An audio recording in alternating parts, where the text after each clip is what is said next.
Hello and welcome to Stretford Paddock. My name is Joe, this is Jay, this is David, and we are here for the Devils podcast. How the Devils are you? I'm good, mate. It feels a bit nostalgic doing the Devils podcast. Yeah. It's obviously a full-time Devils thing, and we've now moved over as Stretford Paddock. It's nice. We've evolved. Yeah, and we get to talk about all sorts of stuff coming up. We're going to talk about the Europa League draw. We're going to talk about Mason Greenwood, Paul Pogba, documentaries. There's a new trailer for the All or Nothing starring Tottenham Hotspur and their 15 managers they've had this season. So we're going to have a little chat about that coming up as well. First of all, David, how you doing, mate? It's great to see you all, actually. Yeah. First time I've been at the house in You've locked down super hard. Yeah. Locked down so hard.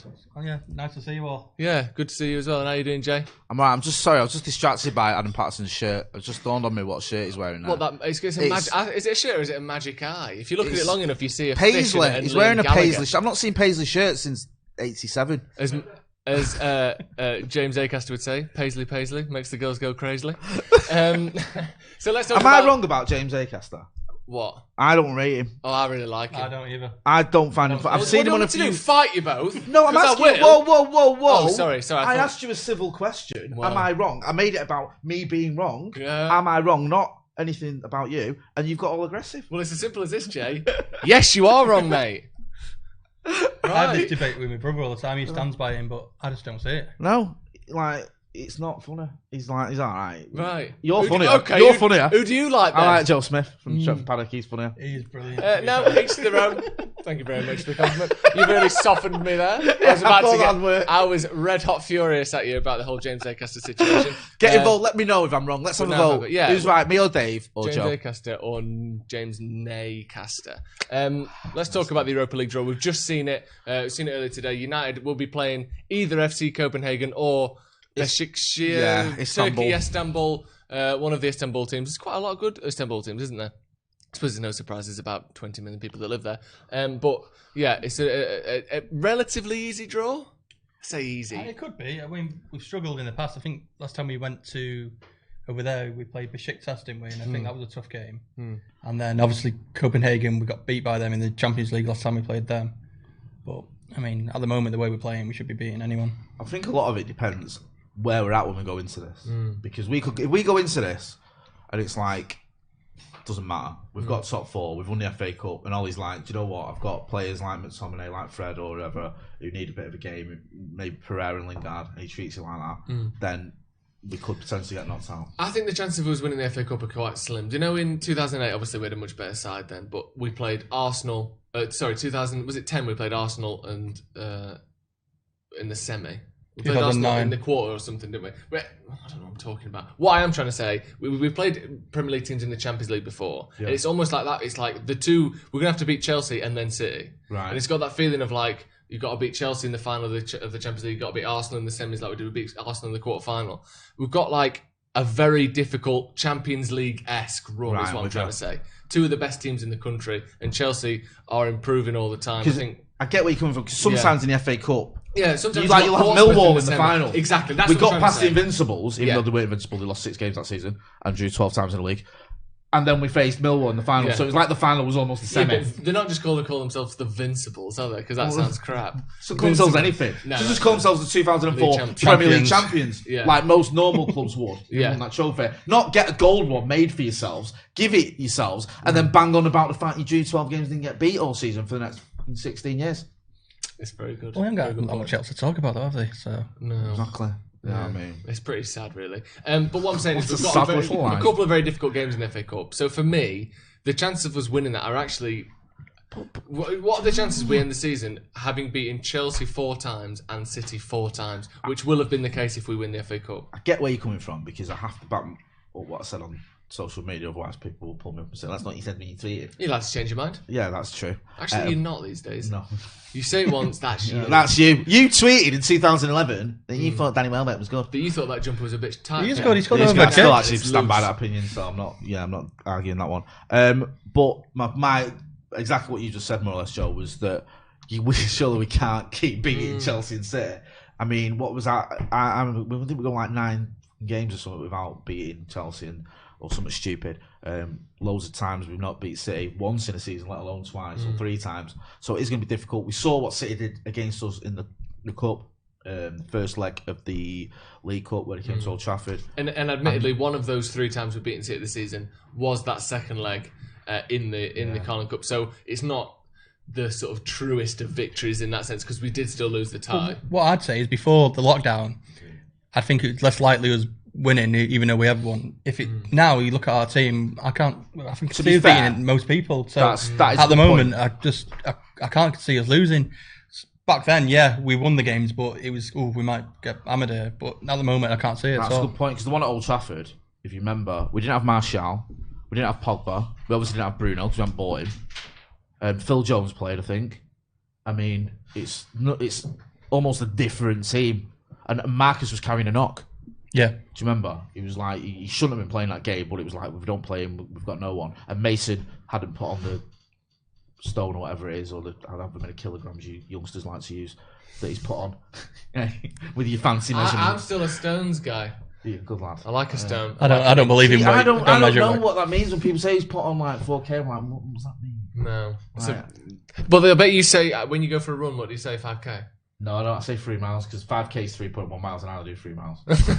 So, Yeah, sounds better when I say 3 miles. I'm going for like a 4.87. Yeah. No one says that. So 3 miles, a little bit less for you, but it sounds just as good. Here we go, that's good. So obviously we're talking about the FA Cup in relation to the Europa League then.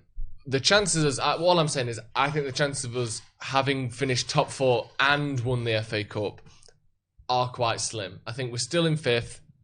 We're at this sort of, who knows, beginning, well, certainly not the beginning, middle, or coming toward the end perhaps of a huge unbeaten run. Like, as brilliant as we've been, there were times in the first half against Villa where they could have made chances, and if they'd have stuck one of those away, we may have seen a Norwich situation. We've seen it in that time. Most of the games we've won quite convincingly, obviously. 4 games in a row that we've won by 3 goals or more in the Premier League now. But in the middle of that, as we said, there was that Norwich game where it did take us 118 minutes to get a win. And if there's an injury, if there's a difficulty in rotation, or we sort of miss a step in terms of who starts, we might see this run come to an end. And do you think that we're going to go the rest of the season without losing a game? So yes. And feel free to be optimistic. I'm not telling you what to say in at the all. league, I can't see us losing a game now. Yeah. Attacking wise, I do think we'll concede maybe a game where we conceded, like Bournemouth conceded 2, but I think we've got the attacking power just to score the Kevin Keegan way to score more goals. And you're not worried about injuries and that sort of thing? Obviously, you can't prepare for them necessarily. But they must be super fit because he's not changed the starting lineup. So Solskjaer must be happy with the fitness and the way everyone is. Otherwise, he would be rotating it more. And you talk about the Norwich game. That's the one game where we change it up. So that's when we did struggle. Yeah, to be honest, in the league and the Europa League, I can't see us losing at the moment. That's the FA Cup's the problem. Yeah, and actually, we talk about rotation. Since we've come back, we had that first initial week where I think we had 3 games in 10 days. Then there's been 5 games between days. It's been 5 days between games. We saw them play, they played Thursday, and then it's Monday, and then it was last Saturday. So we've had, a decent break between these games, but next week it's 3 games in a week.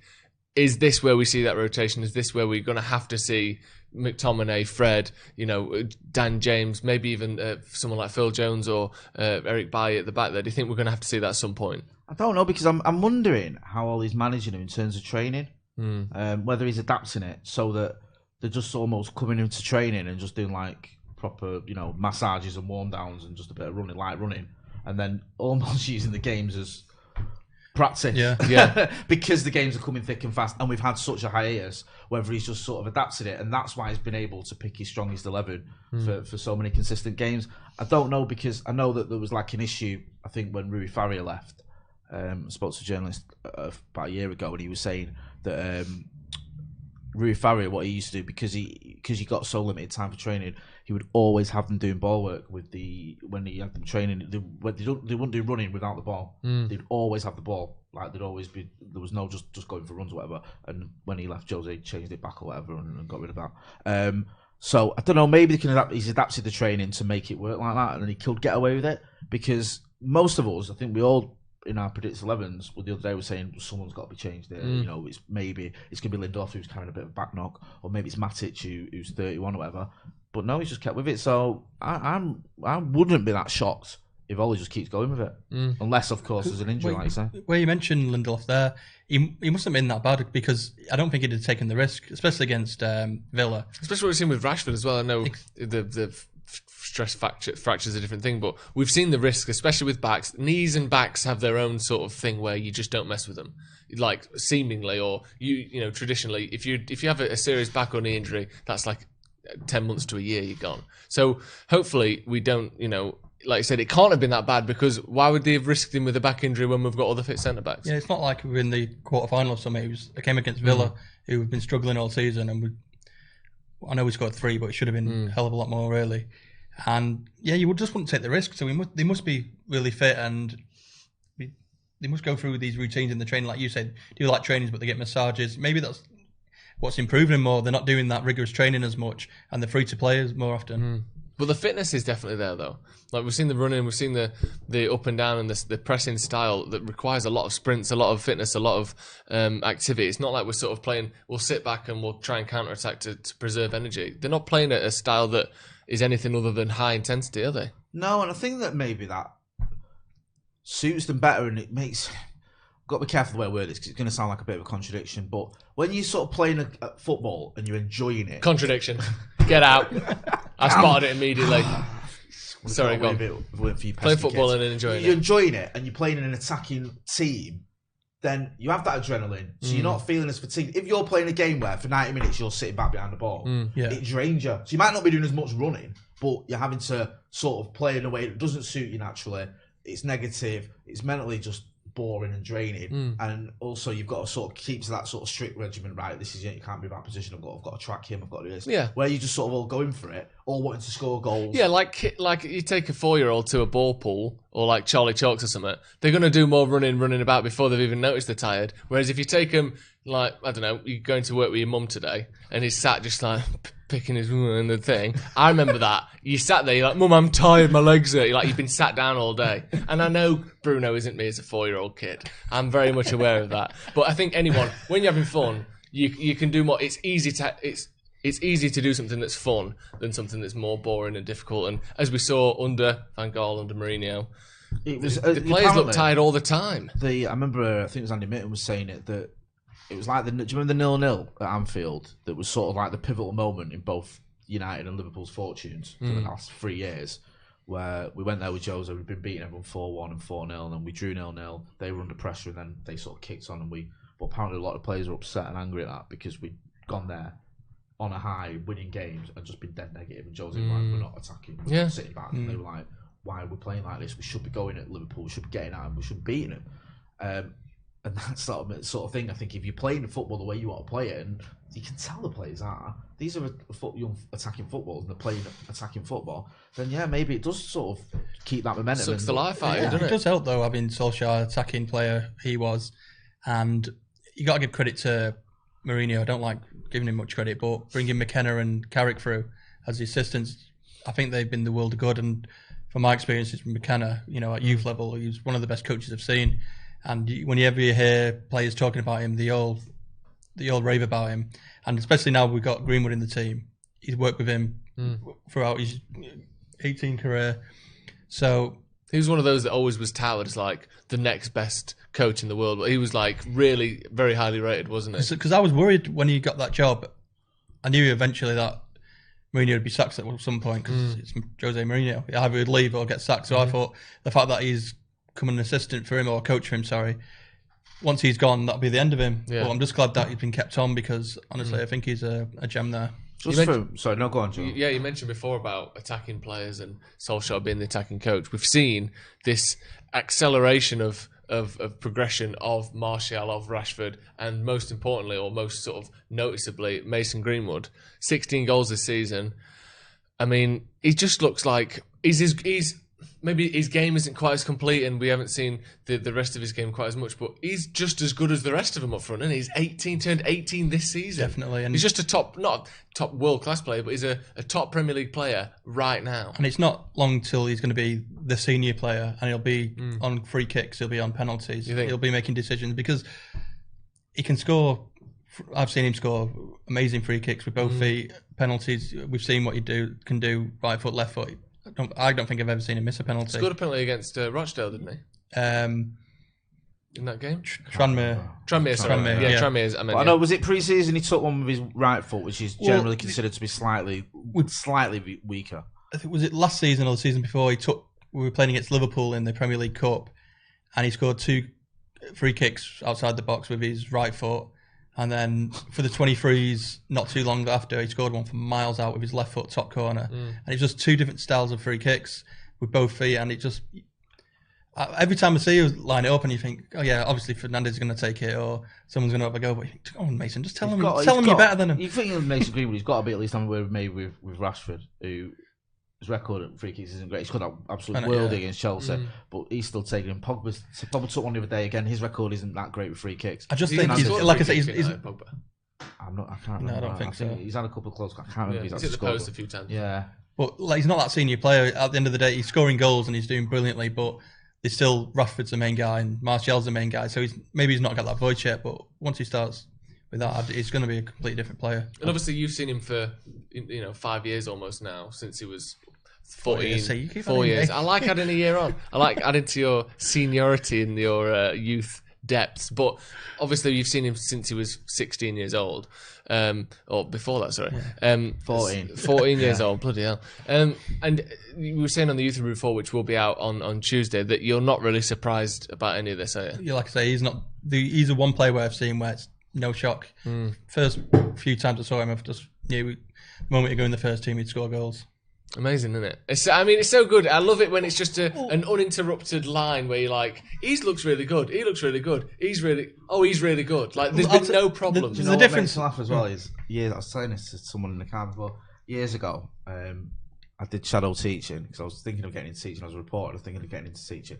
So I thought I'll go spend a day like shadowing a teacher because he had this thing, this advert, get into teaching, you get 26k, and we were about to have my second kid, and I thought, I might do this, it's a bit more secure or whatever.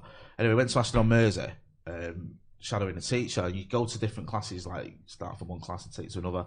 And in the afternoon, I was in his class, and there's this young mixed race lad, and he left like a little bit before the final bell, and his teacher was like, "Oh, he's at Man United, and we're trying to get him to focus and tell him that he might not make it as a footballer, but he's obsessed with football. He thinks he's gonna amount to something." And she was like, "If we keep saying Mason, you're not gonna make it. You might not make it. If this person isn't Mason Greenwood, I'm gonna."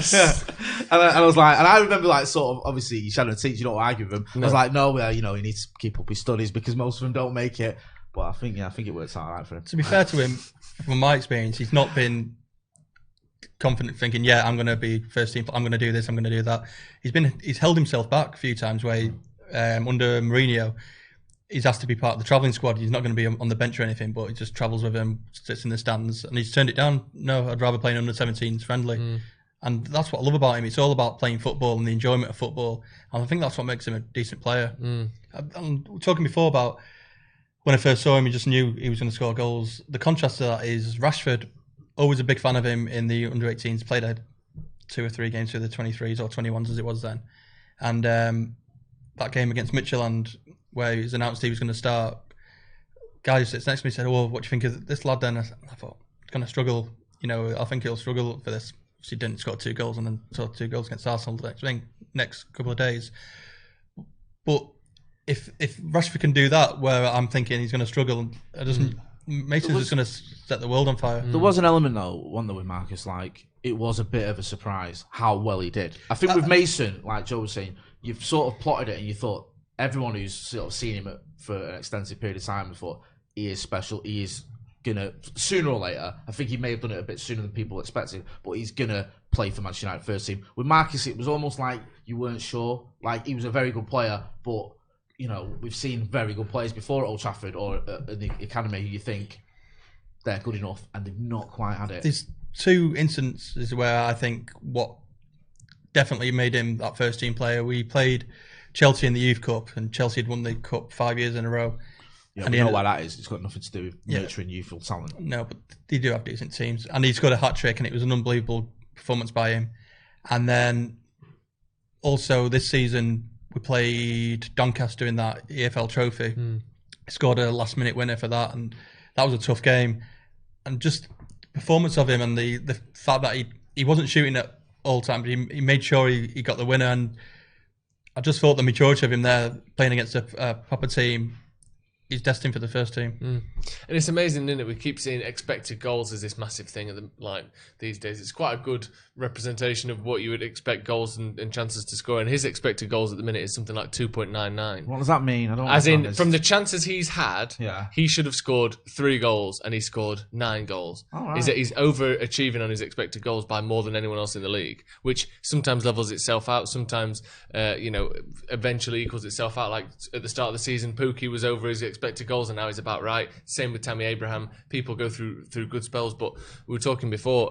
One of the biggest indicators of someone that will consistently outscore their expected goals is being both-footed. Because if you get a chance on one side that's a 0.3 chance, but it's on your weak foot, it's less than that for you. But for him, there are chances that are 0.2, but because he's so good, he can go either way. He can take his man either side. He ends up scoring them. And like we saw the one yesterday against Villa. Edge of the box, 20 yards out. If you leave him some space, he's just smacking in the corner. Well, that's another thing as well. Even if he won't score in these goals, I think his all-round play's been amazing. Playing on that right side, I know he's drifting a lot, but imagine if you put him as a centre forward as well, and then you put Rashford and Martial either side of him.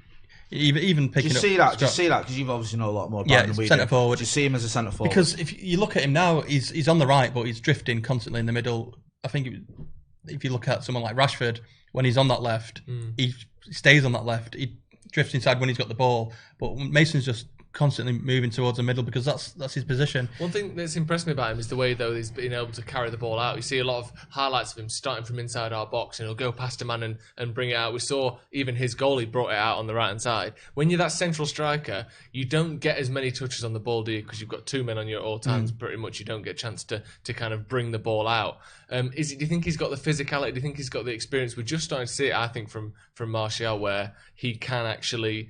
It was a good example actually yesterday, Mason's goal, where he's fighting 2 men off, turns on the ball and plays it out. Do you think that's going to take a little bit of time to come? Because he is only 18 years old. He's 8 years away from the sort of peak of physical maturity. Like, he's got 8 years before he's kind of fully set as a player. But from this time last year, the shape of him, he's put on, how many kilograms did you say? 4 kilograms. I might be wrong. I don't In understand. old money, that's 6 2 and 6. But I mean, if you're looking at a distance in the corner of your eye, just the way they move and the shape of him, he's got his physicality is very much like Rashford's now. Yeah, he was a much skinnier kid, and over this lockdown, he's put on so much muscle, and you can see that. What makes me laugh as well is like you see defenders arguing with each other about him, goalkeepers arguing with the defenders about him. And like defenders like, well, what do you want me to do? Do you know what I mean? Like, you show him, like you say, you show him on the inside, you show him on the outside. The Bournemouth goal is so ridiculous. Don't let him turn, don't let him take, it doesn't matter. Yeah, I'm trying. It's just, he's rapid, he's strong, he can use either foot. What more can I do? And it's like, that's just great to see from United point of view that there's that fear factor there, that the defenders are just struggling to cope. Do you think, right, it's amazing how two-footed he is, and it's such a key asset for him to have, especially as a young lad coming through. The option to be able to score in so many different ways is because when you're 18, the difference between 8 goals and 12 goals is massive. Obviously, if he's the first choice striker, you want him getting 20 plus, which he looks like he could even do. But on your breakthrough season, every goal is so important because you're probably not going to score quite as many. It's all sort of concentrated down. So being able to score on either side is huge. Am I the only one who is sort of surprised at how one-footed most footballers are? If it was your job to be good at kicking the ball, don't you think people should be better at kicking it with both feet? I don't know. It's like saying some players are really bad. But people have this. I've heard this criticism leveled at so many players. And I get where you come from. Giggs was always terrible with his right foot. Yeah. Beckham had no left foot. But when you're that good with your natural but it does make you better to be good with both feet. Like Bobby Charlton always says, doesn't he, that when he was sort of coming through the ranks, like Jimmy Murphy, I think was his coach, would make him sort of do kick-ups with his left foot, just practice constantly, not, just play with your left foot and don't use your right, like all day, just to make you sort of ambidextrous, whatever it's called. Whereas now, I think if you're sort of gifted on your right or your left, you just stick with that. But the thing is, you hear stories of Beckham used to stay behind, while they're all getting changed, and he'd take 10 free kicks, and that's why he scored them goals he did. If he then said, or he's taking 5 with his right and then 5 with his left, would he have scored all them? Yeah, and also I suppose there's an element as well of what is innate and what is trained. Like, is Mason good with both feet because he practiced with his right foot a lot as a kid, or is he just naturally better with both feet? Because maybe you can't teach it to that extent. I think it's a bit of both. I think he was always good with it, but his left was better, but he's worked on it. You get to an age, don't you, as well? It's a lot easier, I think, if you're younger and you start training yourself to use both feet, rather than when you're sort of 17, 18, then you start trying to do it. It's like almost the ship sailed already because you've already got so reliant on your strongest foot. And your style and your movements. Yeah, that it's pointless doing that. But I think if you're sort of 7 or 8 and you get coached, well, it's like now someone's saying to you, start writing with your left hand. Everything you write, do with your left hand. Oh, I'm left-handed, so that'd be fine. Because also, as well, if you think about players, they are still excellent with their bad foot compared to everyone else on the planet, but they're just not as good as themselves with the other foot. But I always wonder how much of it is just an innate thing and how much of it is trained, and whether those players who are exceptional with both feet just work harder at it. You can see that he doesn't care about it. He doesn't really think about it either. The fact that I said before about free kicks, what kind of player takes free kicks with both feet? I've never heard that before. No. I can't think of it. Honestly, if you get the chance, there's 2 he scored against Liverpool with his right foot, and then there's one against Newcastle under 23s that you should see with his left foot. Just the closest, and it's a completely different type of player, but the closest I can think of, and this will sound crazy, but if you're a certain age, you'll know what I'm on about, was Dennis Irwin. He played left back for United for 10 years, or probably a bit longer, and was right footed, but you would never have noticed because he could cross with his left foot. Yeah. And I mean, inch perfect crosses. Do you know but to be fair, I think Brandon can be like that as well because he's right footed, but he does like to put the ball in with his left. And I think more game time and more practice, he'll get to that. Well, maybe not Irwin's level, but he'll get to a decent standard. Yeah. Yeah, it's very exciting with Mason, isn't it? And another player who's been very exciting, it's almost been a resurgence without actually... Well, Paul Pogba is who I'm getting to here, but I don't actually think... That was a dab if you're just listening there. Yeah, or if you saw it and you still didn't know what it was. I actually don't think he's been that much better than he was before. I just don't believe people wanted to give him the props that he deserved in his form over the last couple of years. I think he's been pretty excellent for most of his time at United. My problem is I think you're right in a way, but when he was in that midfield, the players were just closing down, and there'd be no movement, there'd no one to pass it to. So he'd pick the ball up, and he'd just go, right, I've got to get it forward somehow, and try and get past 3 players and give the ball away. And then after doing that 3 or 4 times, you'd see him sulk, and everyone go, oh, look at him, he can't be bothered, he don't want to do that. But it's frustration because the game's not going his way. There's no movement. The players around him aren't helping him out. Yeah. And then all of a sudden, it's completely changed. The front 3 are moving all over the place. You've got Fernandes in and out. That makes such a match. Because let's not forget, when, like you were saying, when we had this sort of great run as Ollie's caretaker, Pogba was playing brilliantly. Yeah. But he had sort of Matic and Herrera as his midfield sort of partners. And then it tailed off towards the end of the season because it did become about him and he wasn't doing it. But now, Paul Pogba, I had him as my man of the match against Villa, and I know not many people did, and that's not me. I'm not a Pogba fanboy by any stretch, but I just thought he did that sort of job that you almost don't notice, but if you took him away or replaced him with someone else, we'd have lost that game. Or as we saw, as the case was for so long when he didn't play, we looked completely devoid of ideas, completely devoid of creative ability. Spurs, when he came on against Spurs, and everyone was like, "Oh, I was hearing people saying we don't even need Pogba anymore because Bruno can do it," and I'm like, "You're insane! Of course we do." And he comes on, and within 2 minutes, he's completely changed the game. The problem is we bought him for 89 million, whatever it was.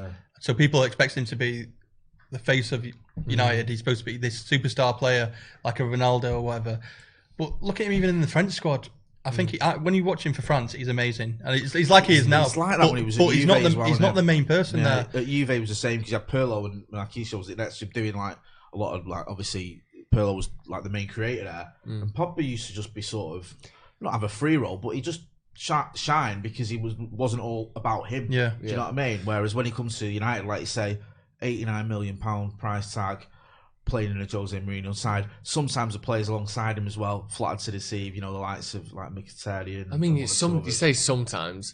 Well, a lot of the time. Yeah, sorry. Yeah. I mean, even Matic, I think he's been doing brilliantly recently. But even when they had a bit of a partnership, it never works out. No, he's not. He's not someone who, if you've got Matic and Pogba together, there's only one creator there, really. Yeah. I know Matic can bring the ball out of defence, but he's not the person to make things happen. You've got Bruno and Pogba, either one of them. Do you know what I mean? And he's obviously benefiting from that.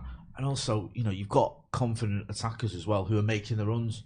Because we saw it, didn't we? That's what I wanted to mention. Yeah, just the difference in the runs that the teams are making, and that's been 3 or 4 years in the making. Van Gaal didn't encourage those runs. Jose didn't encourage those runs. The style of play where when a midfielder looks up, there are 2 players running this way, someone coming short.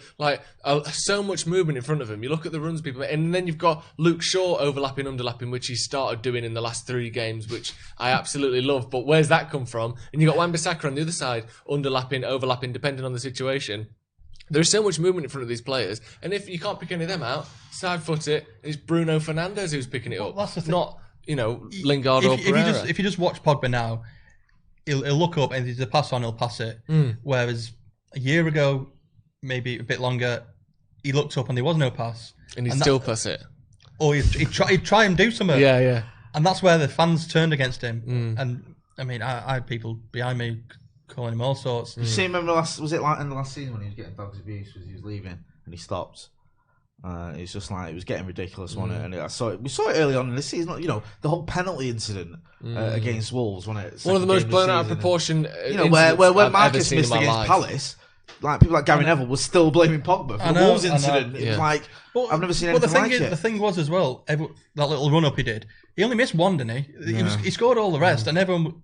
I remember he scored a goal. He did that little run up and banged it in. And the guy behind me, I can't celebrate that. He did that run up. It's like he just put us 1-0 up. It's insane, and it's like that whole element of. I mean, I think I get where you're coming from. I've always thought it's a mixture of the two. Yes, he's not had the good enough players around him, but also I don't think he's been genuinely consistent enough over the 4 years we've had him. For a player of his talents, I just don't think he has. But he must be frustrated as well. Yeah, being that's team, what I mean. It's not one. It's not mutual. It's not one or the other. It's sort of a little bit of both. And especially with Jose as a manager, the type of football he was playing. Jose had him as a holding midfielder. Yeah, there was nothing creative. Well, the thing is, he plays as a deep line midfielder now, but in the feel of the team is so different, and his role and what's expected of him is so different that it doesn't feel like he's this regimented sit in front of the back 4, and if you stray from that, I'm going to bat here. Like it feels with Jose, if you don't do exactly what he says, it just sucks all the joy out of everything. That lasts for about 5 minutes. And they'd be arguing with each other. And then 2 minutes later, Jose would sub him. Yeah.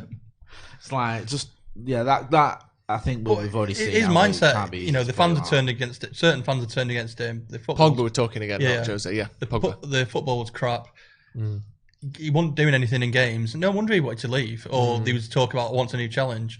But at the moment, you can see him leaving. He did an interview yesterday and he had a big smile on his face, and you can see he's enjoying it again. He's always been a popular figure in the dressing room. Yeah. That's never changed. Like I know people were saying, papers were coming out with stories and they're trying to make a nonsense out of it. Like when Marcus said, I'll always be involved in the team talks and stuff when he got his injury, and people were saying, no, that's a dig at Pogba. It wasn't at all. Nothing to do with Paul Pogba.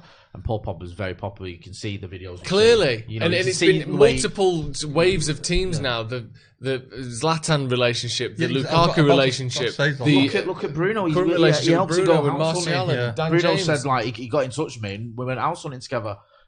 That's going above and beyond. It's and consistently, any word that you've heard from inside the club has been he's so likeable, he's such a nice bloke, everyone likes him, he gets on with everyone, he's a friendly guy. And yet we've been told for the last 2 years, regardless of what you think of his on the pitch performances, that he's the virus has been this. I don't know where it comes from because you never hear anything about him. Once the game's over and he's in his car on the way home, what do you hear about him doing? To have a dance. That's why. You one post on social media and that's what he's been doing for 2 weeks. Yeah. You don't hear anything. He's a private guy. I mean, it's madness, isn't it? Back in the day, players used to go out and drink 12 pints after games. Yeah. Wash it down with half a dozen sleeping tablets and be ready for the game in the morning. And it's like he goes, he drives home and dances in his kitchen. That's almost what you want him to be doing. Wait a sec, he's injured and he's still gone to a wedding. You're like, what? I've seen pensioners in wheelchairs at weddings. It's possible. Don't worry about that. And talking about Jose Mourinho's football, we're all sort of done with it quite nicely, I think. But we saw the trailer today for the All or Nothing Spurs edition. The comedy that is All or Nothing. It's incredible. The trailer is Pochettino gets sacked, and then you just see a sequence of clipped together shots who knows when they're from, of Eric Dyer, of Christian Eriksen, of all the Tottenham players, as Mourinho's walking down this corridor going, stunned faces, no, please, anything but him. But really, they're probably just looking at like the prices of, I don't even know, the chips in the canteen or something. To be fair, they've done well with picking the teams they've picked, haven't they? The Sunderland one. Yeah. The story, they've just going down twice. Even with I couldn't watch the City one. No, I haven't watched it, but it must have, Yeah. you know, they've won the league. This one, they must have known straight away. Josie's coming in quick. Yeah, Get the because cameras actually, rolling. when you think of that Tottenham side, did they start this at the end of last season? I think so, wasn't it? Was it? Did they get the Champions League final? It looked Yeah. promising, Yeah. but like Tottenham never win anything, and they were never going to win a league title. Really, they were like they got lucky a little bit. Is what I'm trying to say. There's an element of they've got lucky. I get where you're coming from. There's also an element of who'll do it. I think Liverpool have been reluctant because of the whole Brendan Rodgers thing. I think they've done their own in-house sort of stuff, but they've always been reluctant to do outside ones because it made Brendan Rodgers look like David Brent, and it was all a bit of a farce. I think Brendan Rodgers made Brendan Rodgers look like David Brent. Oh yeah. You know, it wasn't edited. It was just filming. I don't give shitty jobs. If a good man, pointing at Dejan Lovren, comes to me and says, "Thank you, Brendan." My favourite was you can go a week. What is it? You can't. You can go a week without water, but you can't go a day without hope. And that's exactly true. That is so true. What's that got to do with the game against Villa? What are you talking about? But yeah, so they were looking. Obviously, City have already done it. Wait, Brendan Rodgers said that? Yeah. I thought that was a David Brent quote. That's a Brendan Rodgers quote. Brendan, what are you doing, mate? Yeah. You can't go a day without hope. Yeah, you can. Absolutely, you can, Christian. I've gone 3 months without it. Yeah, exactly. He's been locked in a cupboard for 3 months. He didn't have no hope. Do you know what I mean? It's like that. Yeah, that's a genuine Brendan Rodgers quote. Brilliant. There's loads of them, and you think they're parodies, but they're not. Yeah, so like obviously that wasn't an option. Is his wife called Hope or something? No, and it was like a fun little inside joke. He's just not well, is he? So then they were out the equation. United, I don't think we're ever going to do Not it. with our current No, we don't think we do that anyway. If we're going to do anything, we do it for MUTV, make it like Pravda, where it's just all positive and everything's wonderful. Do you know what I mean? I'm just smiling at the camera. Yeah, smile at the camera and tells how you love it here. Edited by United people. Yeah, exactly. So Spurs are probably one of the best teams and top teams that you could get to do it. They've obviously gone for it, and if you like you say, they've got lucky in the sense that if you're making a documentary of a Spurs team that have had the same manager for 5 years, or whatever it was, then the best you could hope for is that they sack him and bring in Jose Mourinho. That is like from heaven for any director. Just consistently, they're quite good. Don't win any trophies. Finish fourth. Like, that's like what would that have been? Oh yeah, that's great. Yeah. I was watching another draw with Chelsea. Well, you think with Tottenham, what they're probably looking at was, even though they got to the Champions League final, even though they did well in the league that year, they still, Poch's going to, Real Madrid want him. Harry Kane, where's he going to be sold to? Stadium as well. Yeah. Unveiling the new stadium, and like obviously, I'm guessing Amazon paid him a lot of money, and like Levy's quite savvy and he's a businessman, so he's probably like, listen, make some money for nothing almost. And then, I'll spice it up a bit. And I think there's 8 episodes, so presumably there'll be one on each of the touches that Harry Kane has had in the opposition box since the end of lockdown. Nicely done, eh? 8 touches he's had. That's the same as Luke Shaw. Remember when he was linked with us for 140 million? 200 million? 140? That'd have been a bargain for him. 200 million. He only spends 4 months a season out injured, and he doesn't score in Talking August. of Kane, who's going to start in the Euros, Mason or Harry? It will be Harry Kane because he's captain, isn't he? Or is Sir Harry Kane, MBE, for scoring. Harry No, Kane? he's just it's MBE. MBE. Just for MBE. scoring a load of penalties. Yeah, well done. What do you fucking How about the do? rest? Yeah. Okay. I think he has been good. If he'd have squared it to Sterling, we'd have won the World Cup. Eric Dyer scored that penalty, the most important penalty. He didn't get an MBE. No, that's true. Yeah, give Eric Dyer an MBE. Give Lingard one. I think it will be Harry Kane. Unless he has a stinker next year. You know, if Mason gets 29, 30 goals in all competitions for United next season, I think with Mason, he's not had a full season of playing every game. He's been a bit part player, and he's already on 16 goals. And something to remember as well, there's a decent chance our front three next season consists of Marcus, Mason and Sancho. And now that could just be, slot that in. It's always annoyed me that with England, that England have never been sort of willing to do that. Like, you know, when you've got partnerships or that sort of I think if that partnerships or whatever, like years, you know, like when you had Scholes and Carrick, for example, manager would never have, because Scholes said he would have come back out of retirement if someone had have actually, I think it was Sven got his assistant to ring him, or Fabio got his assistant to ring him, which showed that he wasn't that bothered. And Scholes said, if I got a call off the manager, I probably would have reconsidered. But they've never been able to do that. I go back as a kid when it was like Pallister and Bruce for United, just immense, but they never got a chance. Steve Bruce never played for England, did he? No, that's mad. I know we had Tony Adams plays like that, but he still should have got a couple of caps. When He's people got 90 goals in a season. Yeah, for God's sake, Kevin Nolan are getting call-ups. Come on, man. Well, good job, Adam. Jamie O'Hara played for England 28 times. If they drop Martial and it is the... Mate, don't say that. I know he's might have not. ready this bit out, because it might season. But if it is Rashford, Greenwood and Sancho, if we do get him, and that's it, that front three are just on fire. Slot it. But then he can't not say, yeah, that's But then you've still got Raheem Sterling to worry about. You've still got... I mean, that is it. But Raheem Sterling, he's one of the best players for England. Yeah, of course he is. But if you got three playing together consistently and doing well, I mean, the amount of goals they could score next season. Yeah, you can't help but look at it and think, yeah, that's just the easy fix. I'll just stick them there. Yeah, no, I mean that would be fantastic, wouldn't it? And obviously that's the hope that we all think Sancho will happen. We all want Sancho to happen. I like that there's just a sort of a unanimous verdict amongst kind of journalists and media and fans that Sancho will be at United next season when he might not. But, assuming that he is. It worries me slightly that knowing our club and the way they can sort of fuck things up. I think he wants to join us though. I know, but I'm just slightly worried that they might go, well, Mason's really ground. Don't necessarily need Sancho, which is the wrong attitude to have. That's my only concern.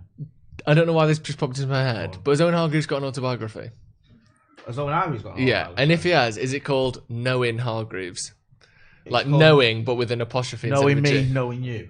Knowing Hargreaves, I think, would be a great name. And if you want that name, I do have the rights to it. And you can Knowing Hargreaves. It's called Knowing Hargreaves.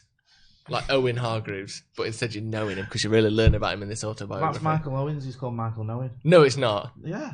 No, it isn't. Michael Knowing. Michael Knowing. That's rubbish, that. Knowing Hargreaves is leagues above Michael Knowing. What's your favourite sports documentary? You can't say The Last Dance because it's cheating. Why? Because it's the best one ever. Yeah, you can't say that because it's the best. You're not even trying if you just say it was The Last Dance. It's the last one I saw, so... Is it The Last Dance? I don't know, man. I do like the Sunderland one because how bad... I like it for a bit of... What's it? Schadenfreude or whatever you call it. Laughing at their misery. Yeah. I don't forget the Poznan. I'm bitter. I'm not afraid to admit that. You don't forget the Poznan? Yeah. Beat us. Well, we beat him, but City won the league. Fuck off. I don't know. Now I don't want to say Last Dance because I'm so... Well, you just said you can't say it. Now you shouldn't have said that knowing that was your answer. Now I don't know what to Pick say. one that isn't that. We'll wait. When We Were Kings. What's that? I ain't seen that. Muhammad Ali against George Foreman. Oh, I think I've seen that. The event and everything that was going on with it. It's pretty... I don't know if it counts as a sports documentary because it's more about other things, but the OJ one as well. There is a lot about it, about a story of one. A lot of it is about his sort of rise and winning the Heisman Trophy. Yeah, then, that counts as a sports documentary. Then having to deal with the loss of his wife to unknown killers. It's so sad, isn't it? And the fact he was dragged through the mud. Yeah, but he's done a lot. He said he was going to catch the killers, and he's done a lot of investigative work on the golf course. Yeah, so I'm confident one day he'll crack that case. Me too. And if the glove don't fit, quit. You have to quit. What was it? If the glove fits, if the glove doesn't fit, whatever. You have to quit. Yeah. Good old Johnny Cochran. And you're allowed to make up a catchphrase that isn't true, but if you can somehow prove it to be true, then you win. And he did win. And fair play to him. And you know what? All the slander that OJ Simpson gets, he was proven not guilty. That's why the criminal justice system is that's why it works every single time. I love the fact you've got OJ Simpson on Twitter slagging off Carol Baskin, saying she killed her. I think she killed her husband. And all it took was 20-year prison sentence for armed robbery just a few years later for us to see that maybe OJ wasn't the nice guy we all thought he was. Because we've seen him in the Police Academy films, that's what it was. Yeah. Have you seen Dave Chappelle when he talks about meeting OJ Simpson? No. He does this bit about he's met him 4 times, and he says the first time he met him, he says he met him. He went, "How can I word this? I met him with his soon-to-be slain wife." And I was like, wow. And then he goes, the second time I met him, he was at this restaurant or whatever, and he said he came over and it was just after the court case. And he said, OJ shook my hand and then walked away. And the woman I was with said, "I can't believe you shook that murderer's hands." And he said, "Baby, that murderer ran for 1,100 yards. Exactly. Yeah, exactly. So yeah, I'll go with either of them two. They're mine. It does the 98-99 season review count as a football documentary? Because in a way, it documents the season. Class of 92 would. I don't know if that would. See, I think it would do. Would you? What else would it be? Why is it not a documentary? Because there's no commentary. There's no, but there is though. Yeah, as United went into August, they needed this win and this win. Not really I'm counting that. Why not? Because you couldn't submit that as a documentary. Well, I am doing. In the Academy of Arts and Motion Pictures. I'm with Jay again. That's so what counts as a documentary? That's just a DVD. Wait, what do you mean just a DVD? It's just First of all, VHS. DVDs didn't exist in 1999. Yeah, they did. Did they? Yeah. Always Not in my household. Always think of the Matrix as the turning point. Was that when it DVD? No, that's when DVDs became like. I had prominent. Matrix on video. That's one of my favourite films. That was, Matrix. It was like I was thinking that was a turning point. But no, you can't just have the best the story of the season 98 to 99. If you said Class of 92, I'd say yeah, that's a documentary. But just the season review. I don't understand why it isn't. It's clearly documenting that season. Get involved in the comments. Yeah, get involved in the comments. All right, I'll have the Great Escape then. So, Man United have got Southampton on Monday. What are we thinking? Unchanged team? Unchanged melody? Wouldn't surprise you, would it? I've been spending far too much time with you already. I knew you was going to say No, that. you didn't. I did. Get out! Unchained melody. No. Melanie. Somewhere. Carry on. Southampton. They're very south, aren't they? What are they doing on the coast, those silly old idiots? Oh my God. He's losing it. Quick, Dave, answer his question. It wouldn't surprise you, would it? Yeah. It didn't change it. Nice, Jay. Over to you. As the river yeah, Southampton. Danny Ings, you got to watch, haven't you? Yeah. He's actually really good, isn't he? Well, he's having a good season. Do you know what? I made Danny Ings a milkshake once. I hope he spat in it. I didn't spit in it. He played for Liverpool at the time, but do you know why I didn't spit in it? He was going through injury hell. Yeah, I mean, Woes. Injury woes. That's a I big don't one. think. Injury hell. To be fair, I have interviewed Danny Ings as a reporter. I don't know if I mentioned that. He's a Would you reporter. just say it's more impressive to have interviewed him as your job or to have made him a milkshake? Right, let me paint a picture. Where was let the me milkshake? paint a picture. Let me paint a picture. Right, I interviewed him in Burnley Town Hall as they were celebrating getting promotion, and I stood on I the made him balcony and his with him. girlfriend a milkshake when he was at his lowest ebb. And I brought him back up from Is that what that. it, and- did he have a good? Did he come in like this? He had a And limp. smile when He had a mother freaking limp when he walked in, and he sprant straight out the doors afterwards like that. I think Joe's Like one. he was Roger Bannister doing the 3.9 metre mile or whatever it's called. Metre. Can't believe he's won. I've won. You know what? He I really upset. embellished the story more, though, I that's what it really, was. I really upset Sean Dyche that day as well. Did you? I'd never met him before. I heard him speak. So Oh, I started yeah. interviewing. He went, "Ugh." I went, "Oh, been out celebrating, have you?" And he went, "No." That's bad. That's a better story. All right, Sorry. it's not, that's a different story. We're not rating. One all. No, One we're one. rating One quite one. simply. No, that is part, Ings. That is part of the No, it's No, not. the Sean Dyche thing is No. part of the Ings story. No, okay, Because it then let me happened add at this the story on then. One time when I was at No, work, you did. someone did a no, poo no. and it went on the wall. You did add to it. You said his girlfriend was there. So. Yeah, so why's his girlfriend? Why is he allowed his girlfriend? Oh, so you're saying that Sean Dyche is Danny Ings' girlfriend, are you? I don't. He's a partner. I think is the correct terminology. Right. Please, come on, let's not. Lovable life partner, Yes, Sean Dyche. significance. So we're going to win against Southampton or what? Yeah, we always win. I said before we're going to be Well, Man unbeaten United in the score. league. They always score. We're sort of back to those days, aren't we? Right, let's just address this then. United, this current United side, having broke the record for the most 3-goal-plus victories in a row, is the most exciting Premier League side of all time. The run we are currently on is the best run that anyone's been on. In terms of watching a team that you enjoy do the thing you want them to do, which is score loads of goals and win games, this is the best it's ever been. We're going to be the Project Restart Invincibles. So annoying, isn't it? Because like we had this team a few years ago, we'd won the league with it easily. Which year? Any of the years. Leicester year, last Yeah. year, or the Jose Chelsea year, even the last one.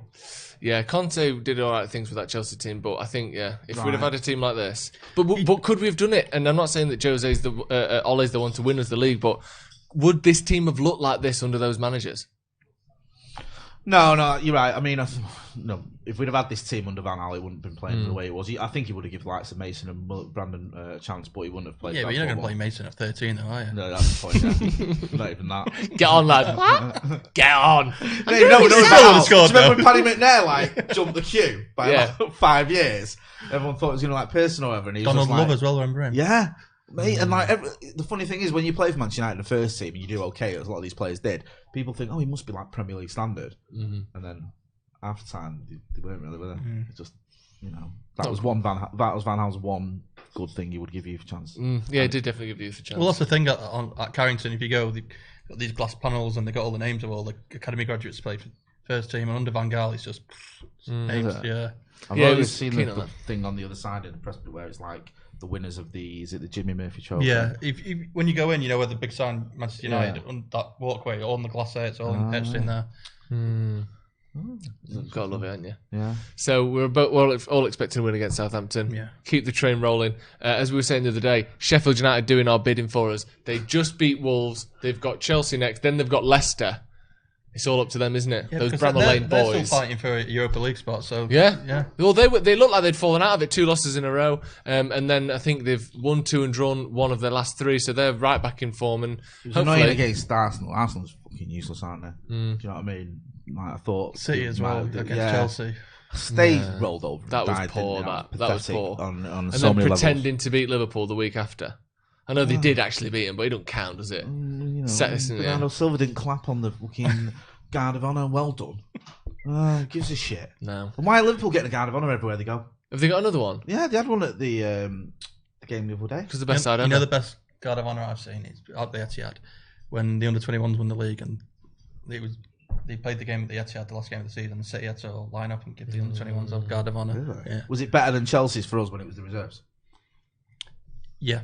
Was it better than all the Arsenal lot clapping Robin Van Persie? Stephen Howson's way to win, giving us dirty looks there. So I think we better wrap this up. With some dirty looks, he's got a new haircut and he thinks he owns the place. Right, that's going to be all from us today. Thank you very much for joining me, Jay. Thank you very much for joining me, David. Very good to have you on once again. We'll get you on very soon. Give us your score predictions for the Southampton game and make sure you check out Late Night Live tonight at 10 o'clock on Stretford Paddock. It's a bit of fun, bit of a laugh. We have some jokes and I'm going to give you some football news. It's as simple as that. See you in a bit.